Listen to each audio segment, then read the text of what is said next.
Most sprinters treat PRs like their luck, right? They just show up. They just think it's going to happen. They think when the weather is perfect, or the meet is small, or the pressure is low, or when they magic feel good is when they're going to PR. But real sprinters, we know something different, right? PRs are not random. PRs are not accidents. And PRs are not flukes. PRs are built with precision, strategy, and identity. And in this masterclass, I'm going to give you the exact blueprint that I use as a professional sprinter and as a coach to help athletes PR mechanically, nervously, mentally, physically, and most importantly, consistently when it matters the most. And here's what we're going to break down so you know what's coming in this video. Number one is we're going to talk about the 5 levers that control PRs, the exact variables that determine whether you run fast or fold, the mechanical anchors that make PRs repeatable, and why your first 10 steps matter even more than any workout you've ever done. Number 3 is a weekly structure to help guarantee speed adaptations.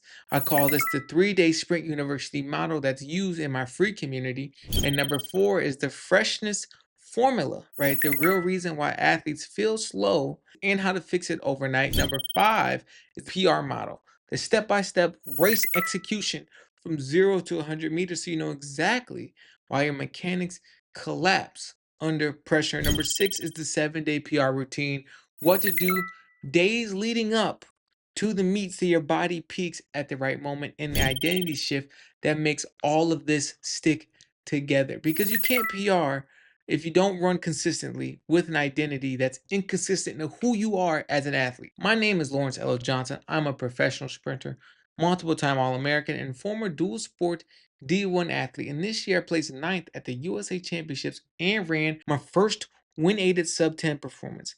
And here's the proof behind what I teach.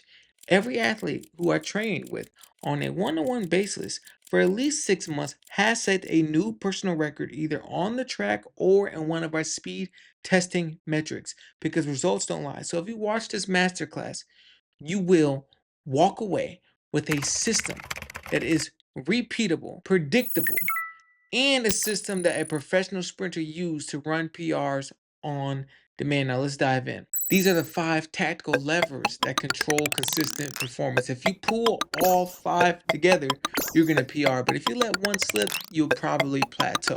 So let's break them down one by one. Lever number 1 is mechanical consistency.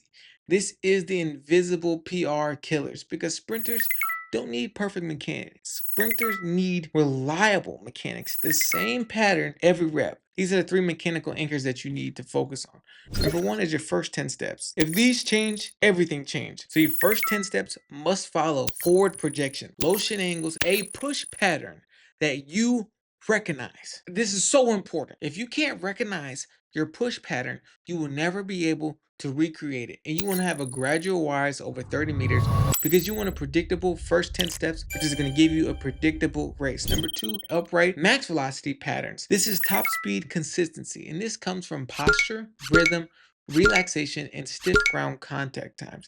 And that leads into number 3. You want elasticity under fatigue, and you must maintain these mechanics, right, even when tired. And this is where most PRs die, because mechanics that repeat equals performances that repeat. And that leads into lever number 2, speed training progression, right? This is really your PR engine. Fast athletes, they don't just train harder, they train smarter and progressively. So this is my free community sprint university 3-day model. Day number 1 is acceleration, 20 to 30 meter reps, focusing on projection, push, and angles. Day 2 is max velocity, flying 10s and flying 20s. Elasticity focus, upright running, and rhythm. And day 3 is your speed endurance day. That's 60 to 120 meters. You want to maintain mechanics under speed. And this is why this guarantees PRs, because speed adapts via your central nervous system, rest, and weekly progression. So if you have no progressions, you're going to have no PRs. So that leads into lever number 3, and that's central nervous system freshness. This is the real PR switch, right? So you can be fit and still slow, but you can be rested and run fast. So the CNS freshness protocol is this. You want to sleep 8 hours. You want hydration and electrolytes. You want no heavy squats 48 hours pre-meet, and you want no conditioning before speed days. And you want massage and tissue work 1 to 2 times a week and on rest days before competition, right? You really want to do this on rest days before competition. And here goes the central nervous system golden rule.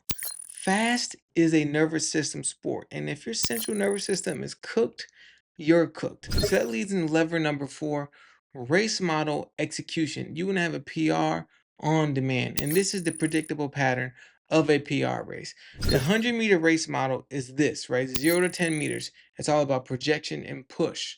You want to build force but not speed. I was talking to an athlete the other day. He was so focused on stride frequency that he could not push the ground, right? And I want you to think about it like this. An analogy that one of my mentors taught me was you wanted to push a car from 0 and you just started moving your feet real quick, moving them real quick, moving them real quick. That car might not even move.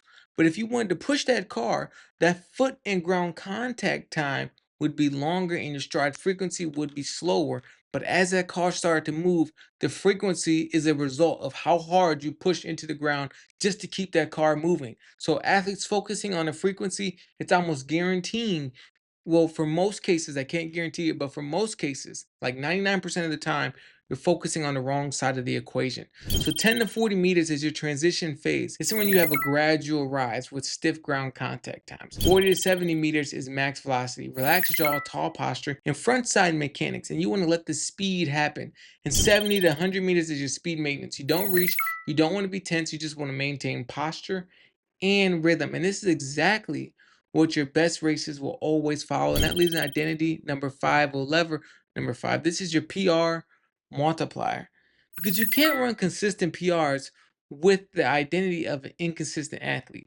Identity determines your warm up, your emotions, your focus, your pressure response, and your composure. But this is what Dream Protector's identity have. I want you to say this: I don't guess, I execute, I evolve, and I train like the 1%, and I rise in pressure. We raise to the occasion. I protect the dream with action and not hope. Because identity leads to mechanics, and mechanics leads to performance. This is your 7-day PR routine. This is the exact routine that elite sprinters use pre-meet. 7 days out, right? This would be 1 week from competition. Is your acceleration and max velocity tune-up. So that's moderate intensity and tissue work. Day 6 is your recovery and hydration and sleep focus day. Day 5 is speed endurance, 60 to 120 meters with race model rehearsal. And day 4 is active recovery, stretching, and contrast therapy. Day 3 is acceleration cleanup. 3 to 4 are crisp reps to 20 to 30 meters. And day 2 is going to be off, your central nervous system reset. And day 1 is going to be a pre-meet, which are going to be drills, strides, rhythm runs, heavy hydration, and early sleep. And your meet day is you want to have 3 Qs max. If you're thinking about more than 3 things on race day, you're probably going to run slow. You want to trust your training and you want to make sure that your dream protector identity is turned on at this point.